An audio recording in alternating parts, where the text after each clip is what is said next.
अस्सलामुअलैकुम सितारों के सफ़र पर खुश आमदीद। आज की वीडियो बहुत ख़ास है क्योंकि हम बात करने जा रहे हैं एक ऐसे छाया ग्रह की यानी कि प्लैनेट की जो कि ना सिर्फ अजीब है बल्कि अक्सर लोग इसको गलत समझते हैं या फिर समझने से कतराते हैं। और वो है केतु। केतु एक ऐसा छाया ग्रह है जो दिखाई तो नहीं देता लेकिन ज़िंदगी की गहराइयों में उतर जाता है। अब केतु एंटर कर रहा है सिंह राशि में यानी कि लियो में। सवाल ये है कि क्या ये आपकी कुंडली में कोई कार्मिक तूफान लेकर आ रहा है या फिर कोई रूहानी दरवाजे खोलने जा रहा है। आज हम समझेंगे कि केतु लियो में होने का मतलब क्या है। हर राशि के बारे में बात करेंगे, हर कुंडली के बारे में बात करेंगे और वीडियो के आखिर में मैं आपको रेमेडीज भी बताऊंगा कि केतु को पॉजिटिव कैसे किया जा सकता है। लेकिन उससे पहले हम जानेंगे कि केतु है क्या चीज़, किन चीज़ों को रूल करता है, कहाँ पर पॉजिटिव है और पॉजिटिव है तो क्या दे रहा है, और नेगेटिव कहाँ पर है, और अगर नेगेटिव है तो नेगेटिविटी में क्या दे रहा है आप लोगों को। आइए जानते हैं। वैदिक एस्ट्रोलॉजी के अकॉर्डिंग इसका जो नाम है वो केतु है। इसको एक कॉमेट भी कहा जा सकता है। यह डिटैचमेंट का ग्रह है। इसका जो एलिमेंट है फायर है, ठीक है। केतु रिप्रेजेंट करता है ट्रांसफॉर्मेशन को, इनर प्योरिफिकेशन को और शार्प परसेप्शन को। जिन लोगों को समझ में नहीं आई ये बात उनको मैं आसान लफ्ज़ों में समझाता हूँ। केतु जो है वो आपकी ज़िंदगी के पुराने पैटर्न्स को तोड़ता है, स्पेशली वो जो आपकी ग्रोथ के रास्ते में रुकावट बन रहे होते हैं। कभी ये बदलाव सडन होते हैं, जैसे जॉब लॉस हो जाएगी, ब्रेकअप्स हो जाएंगे, और इसके अलावा किसी भी चीज़ को लेके या किसी भी रिश्ते को लेके डिससेटिस्फैक्शन शो करेंगे, मुतमईन नहीं होंगे। लेकिन इसका असली मकसद जो होगा वो आपको अपना आप बनाना होगा। मतलब ये कि जो आप दुनिया को मास्क पहन के दिखाते हैं कि मैं ऐसा हूँ, एक दोहरी पर्सनालिटी अपनाते हैं, उससे बिल्कुल अलग आपको अपने आप में तब्दील करना होता है। जैसे राहु की सीरीज में मैंने आपको बताया था कि वो इल्यूजन्स क्रिएट करता है, केतु बिल्कुल उसके बरक्स चलता है और ये आपके अंदर के इल्यूजन्स को ख़त्म करता है। देखिए, बैठे बैठे कभी कभी इंसान बहुत परेशान होता है और वो सोचता है कि मैं कोई ऐसा काम कर लूँ जो बहुत इलीगल भी हो लेकिन पैसा आ जाए। लेकिन फिर अंदर से एक आवाज़ आती है कि नहीं, ऐसा नहीं करना। हाँ, रिलीजियसली अगर हम बात करें तो अल्लाह ताला ने हर किसी के अंदर एक ईमान की शम्मा जलाई होती है। अब वो जो दिया जल रहा है वो हवा के कारण फड़फड़ा रहा है, ठीक है, आग फड़फड़ा रही है। अब आप किसी बुरे काम की तरफ जाते हैं तो वो तेज़ी से फड़फड़ा रही होती है कि बुझ ना जाए। आपको ये ख़तरा होता है कि मेरा ईमान ख़त्म ना हो जाए, तो आप बुरे काम से रुक रहे होते हैं। जिन लोगों का ईमान मजबूत होता है, जो लोग नमाज़ पढ़ रहे होते हैं या अपनी रिलीजियस एक्टिविटीज़ बहुत ज़्यादा फॉलो कर रहे होते हैं, उनमें सब्र का मादा बहुत ज़्यादा होता है। तो ये केतु है जो ये आपके अंदर डेवलप करता है चीज़ें, आपके अंदर के जो इल्यूजन्स हैं उनको ख़त्म करता है ताकि आप अपने असली आप से सामना कर सकें। इसके अलावा केतु जो है वो शार्प परसेप्शन देता है, तेज सोच देता है, तीसरी आंख खोल देता है इंसान की।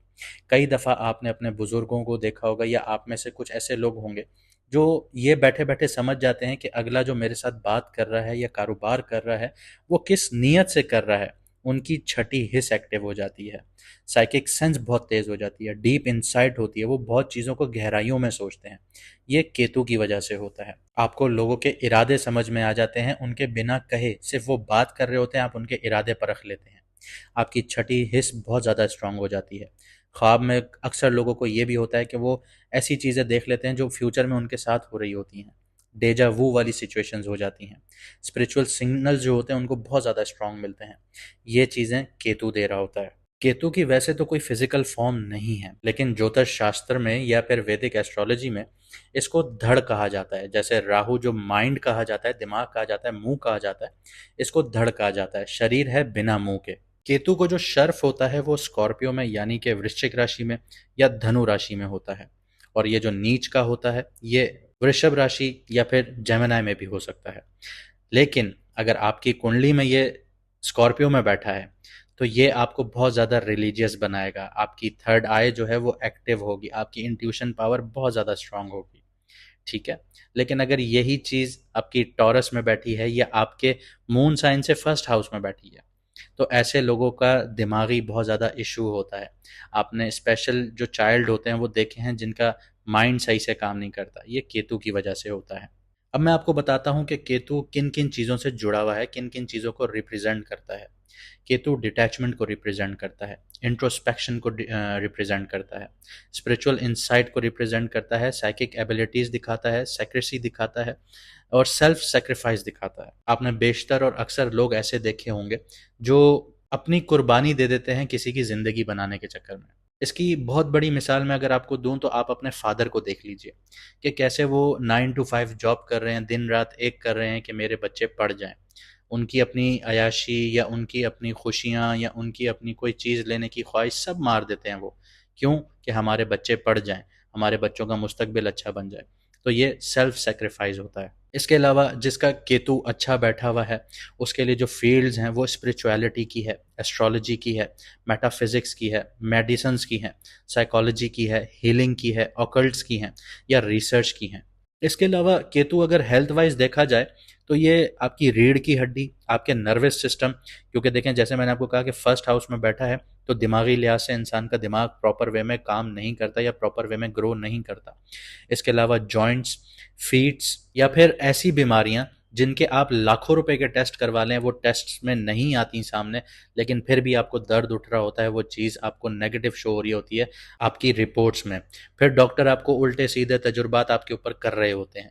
तो ये केतु होता है जिसकी वजह से अननोन डिजीजेस आपके अंदर पैदा होती हैं, लेकिन उसका आप इजीली उसको डिटेक्ट नहीं कर सकते।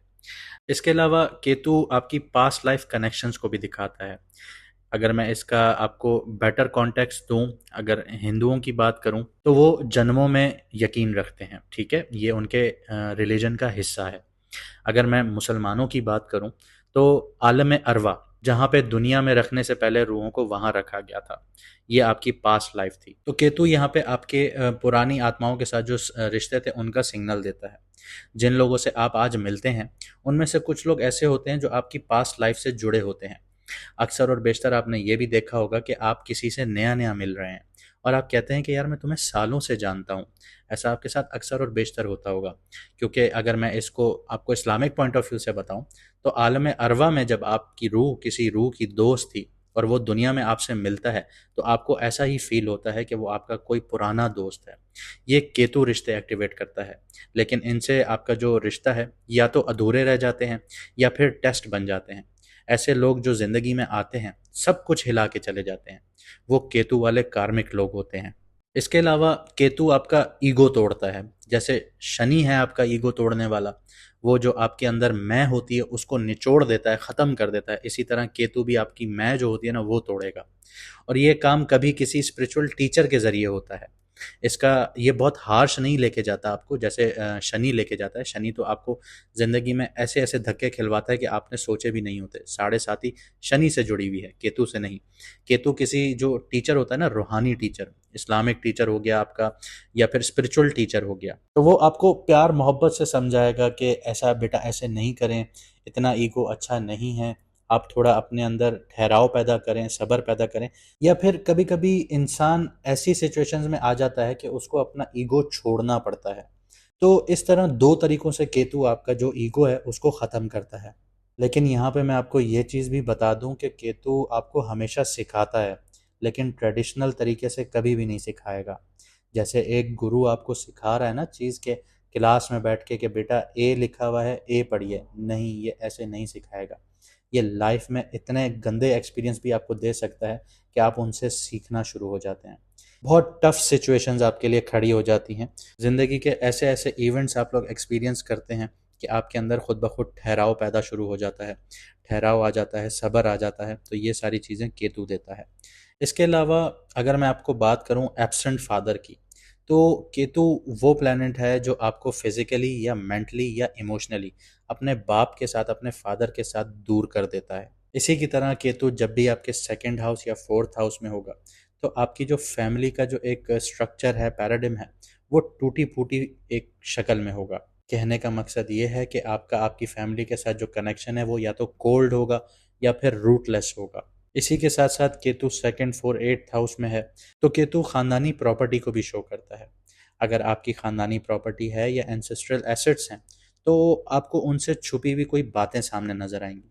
कि कभी कभी किसी के पास इस तरह भी हो जाता है कि आपके बाप दादा ने विल बनाई थी, वो विल में आपका नाम था ही नहीं, लेकिन आप सारी ज़िंदगी ये समझते रहे कि मुझे ख़ानदानी प्रॉपर्टी मिलने वाली है। तो इस तरह की छुपी हुई बातें भी सामने आ जाती हैं, डिस्प्यूट्स भी आ जाते हैं प्रॉपर्टी के ऊपर। कभी कभी लीगल या स्पिरिचुअल रीजंस की वजह से वो प्रॉपर्टी आपके हाथ से चली जाती है। इसके अलावा केतु यहाँ एक डिटैचमेंट क्रिएट कर रहा होता है, जैसे किसी चीज़ के होने के बावजूद उसका फ़ायदा नहीं मिलता।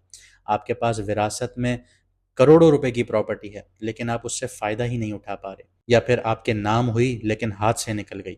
आपके नाम होते ही आपके बच्चों के नाम चली गई, या आपकी बीवी के नाम चली गई, या आपकी माँ के नाम चली गई, या किसी और के नाम चली गई। इस तरह की भी सिचुएशंस केतु क्रिएट कर देता है।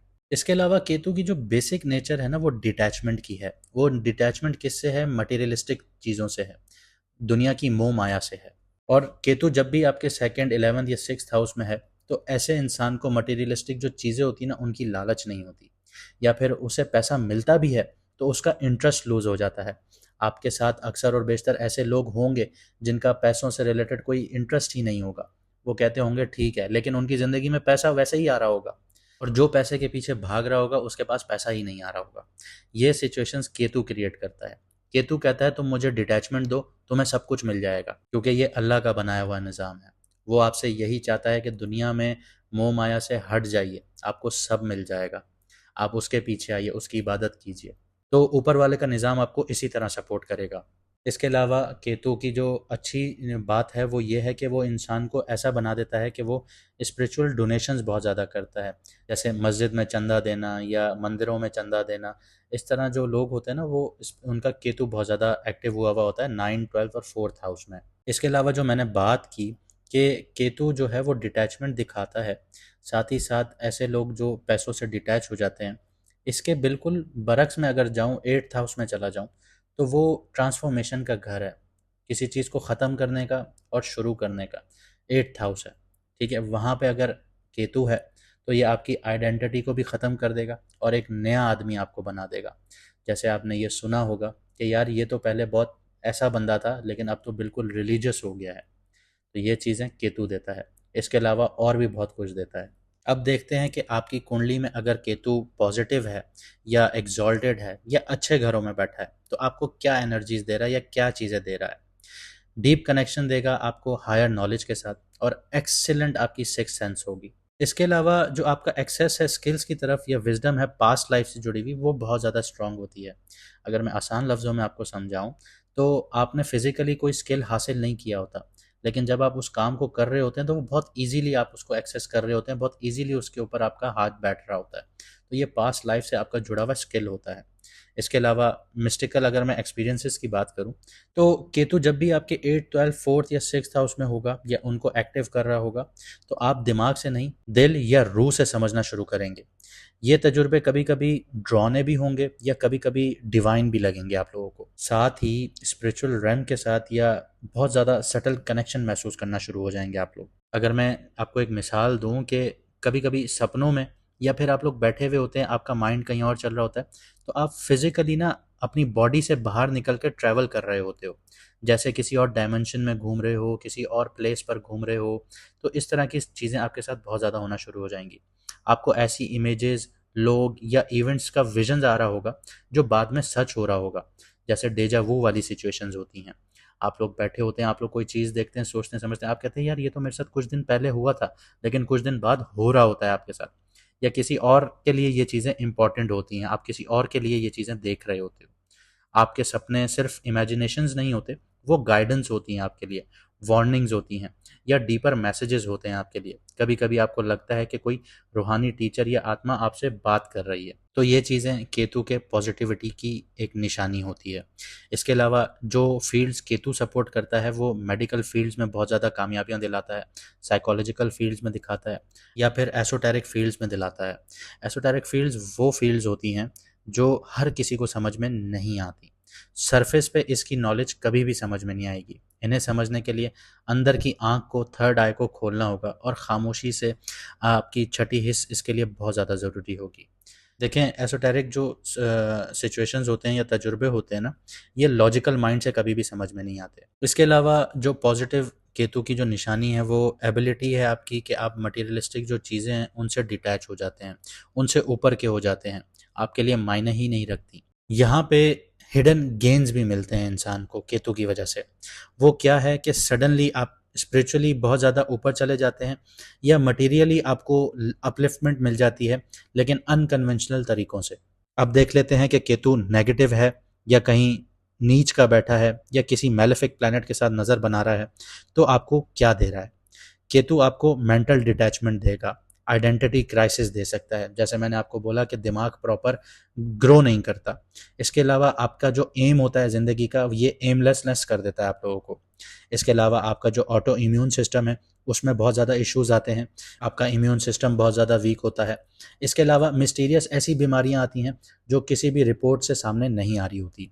इसके अलावा जो रिलेशनशिप की मैं अगर बात करूं तो आपका रिलेशनशिप बहुत ज़्यादा ठंडा होता है, डिटैचमेंट होती है, डिस्टेंस होती है, अप्रोच होती है, प्यार नहीं होता। आपका बंदा पार्टनर साथ तो है लेकिन आपको उससे प्यार नहीं हो रहा। फैमिली में रिफ्ट्स देखी जाती हैं। इसके अलावा स्केपिज्म का शिकार होता है ऐसा इंसान, हर चीज़ से भागने की कोशिश करता है, कोई भी अपनी जो जिम्मेदारी होती है उसको नहीं उठाता। अकेले रहने का रुझान बहुत ज़्यादा पाया जाता है ऐसे इंसान में।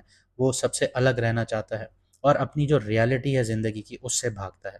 इसके अलावा पैरानोया का शिकार होता है, बहुत ज़्यादा डरता है, जिन भूत चुड़ैल इन चीज़ों से बहुत ज़्यादा डर रहा होता है।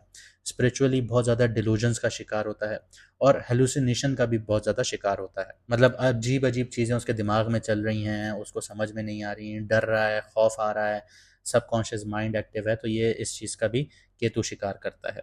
इसके अलावा कन्फ्यूजन के थ्रू ना ऐसे इंसान को पैसे का बहुत ज़्यादा नुकसान होता है, फाइनेंशियली भी होगा, सोशल सेटबैक्स भी देखने को मिलेंगे। उसकी वजह मिसअंडरस्टैंडिंग बनेगी या एंगेजमेंट ना होना बनेगी। अब देखते हैं कि केतु का असर आपकी कुंडली पर क्या है। बात करता हूँ टॉरस मून साइन वालों की, यानी कि वृषभ राशि, यानी कि बुर्ज सौर वालों की।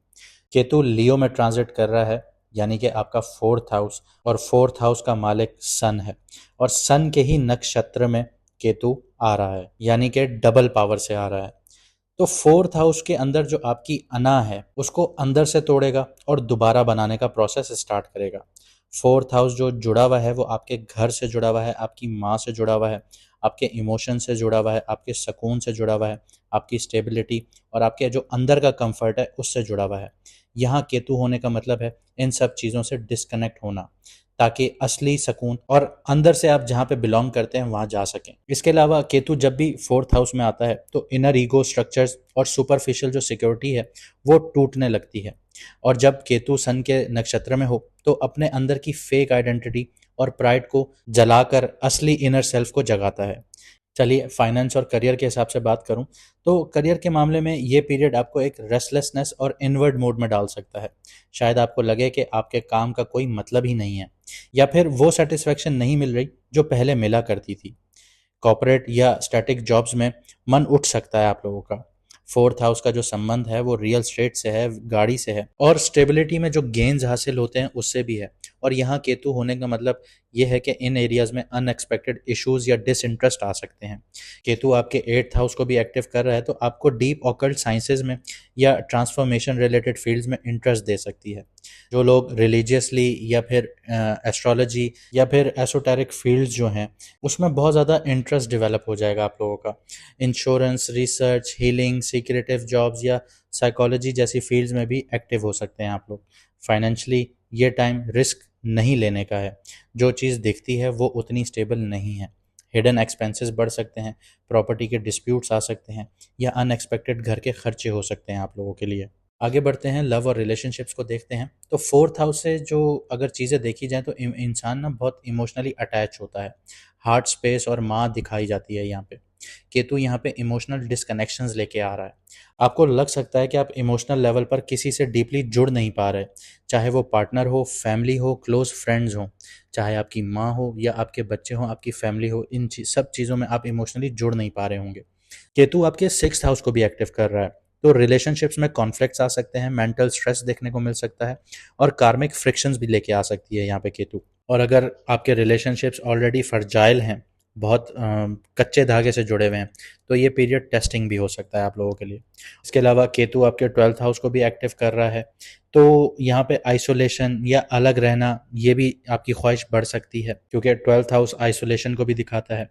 चाहे आप फिजिकली हो या इमोशनल लेवल पर हो, तो आपको ये चीज़ पसंद आएगी, आप अकेला रहना पसंद करेंगे। लेकिन यहाँ पे एक बात आप लोगों को याद रखनी है, केतु ये सब चीज़ें पनिश करने के लिए नहीं लेके आता, यहाँ पे ट्रांसफॉर्म करने के लिए करता है।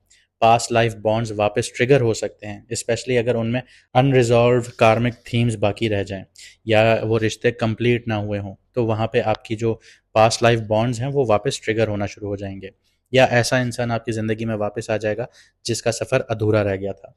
हेल्थ और मेंटल स्टेट की बात करते हैं। ये एक इमोशनल चर्निंग का टाइम पीरियड है, यानी कि जो आपके अंदर के छुपे हुए इमोशंस हैं वो बाहर आना शुरू हो जाएंगे। कई बार बेकार और पुरानी यादें बाहर आ सकती हैं, फ्लड हो सकती हैं। दिल में गिल्ट फील हो सकता है, रिग्रेट फील हो सकता है, या अनहील्ड ट्रॉमा यहाँ पे जाग सकता है आप लोगों का। कभी कभी ऐसे चेहरे, खुशबू या ड्रीम से चीज़ें ट्रिगर हो सकती हैं आप लोगों के लिए। आप लोगों को लग सकता है कि घर में होकर भी घर जैसा फील नहीं आ रही। घर का फिजिकल स्ट्रक्चर तो ठीक है, लेकिन अंदर से इमोशनल बेस हिला हुआ है। 12th हाउस पर केतु की जो नज़र है, 12th हाउस को जो एक्टिव कर रहा है, तो यहाँ पे स्लीप डिस्टर्बेंसेस देखने को मिल सकती हैं। रातों को देर तक जागना, एनजाइटी, सबकॉन्शियस फियर्स एक्टिव हो सकते हैं। दिमाग में अजीब तरह के खौफ आना शुरू हो सकते हैं। इसके अलावा आपको अपने बचपन के ट्रॉमास या एक्सपीरियंसेस अंदर से डर पैदा करना शुरू कर दें, और इन सबको आप काबू करने के लिए स्पिरिचुअली पुल होना शुरू हो जाएंगे। अपने मज़हब, रिलीजन, दीन धर्म की तरफ आप जाना शुरू हो जाएंगे, और ये सबसे अच्छी प्रैक्टिस होगी। जुपिटर की जो तीसरी नज़र है वो केतु पे पड़ रही है। इससे थोड़ा मेंटल बैलेंस रहेगा आप लोगों के लिए, स्पिरिचुअल ग्रेस मिलती है यहाँ पे। जुपिटर की गाइडेंस सटल होती है, जैसे किसी पुराने गुरु की आवाज़ जो कह रही हो, सब्र रखो बेटा, सब ठीक हो रहा है। आगे बढ़ता हूँ, स्टूडेंट्स की बात करता हूँ। स्टूडेंट्स के लिए ये पीरियड इमोशनल इंस्टेबिलिटी और फोकस इश्यूज लेके आ सकता है, स्पेशली उन बच्चों के लिए जो घर से दूर हैं और बाहर जाके पढ़ रहे हैं।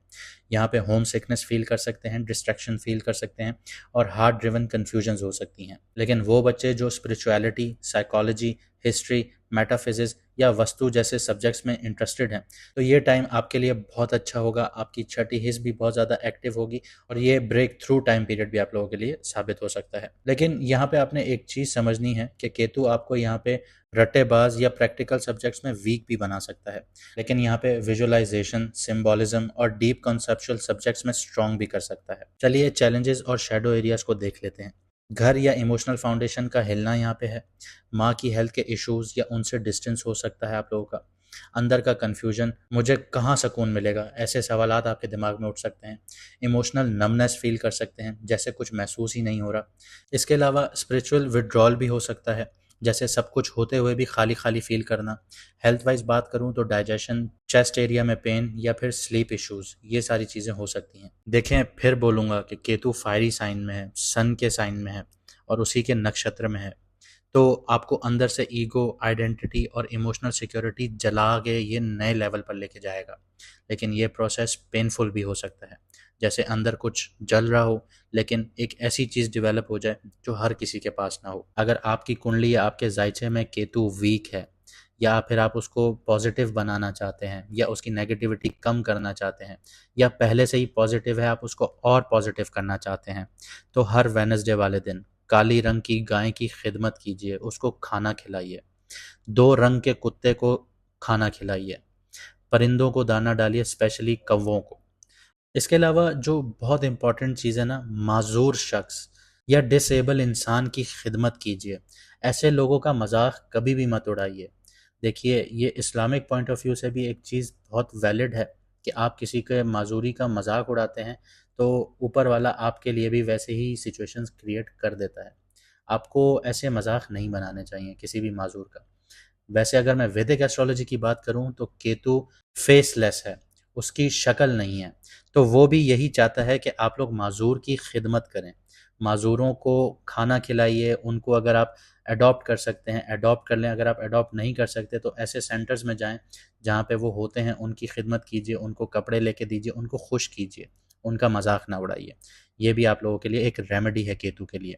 इसके अलावा कंबल, छाता, काली उड़द दाल, गरम कपड़े, कस्तूरी या फिर लहसुन, इन चीज़ों का सदका या दान कीजिए, ये आपके लिए, केतु के लिए फ़ायदेमंद होगी। उम्मीद करता हूँ आपने इस वीडियो से बहुत कुछ सीखा होगा और बहुत कुछ समझा होगा अगर आप यहाँ तक पहुँच चुके हैं।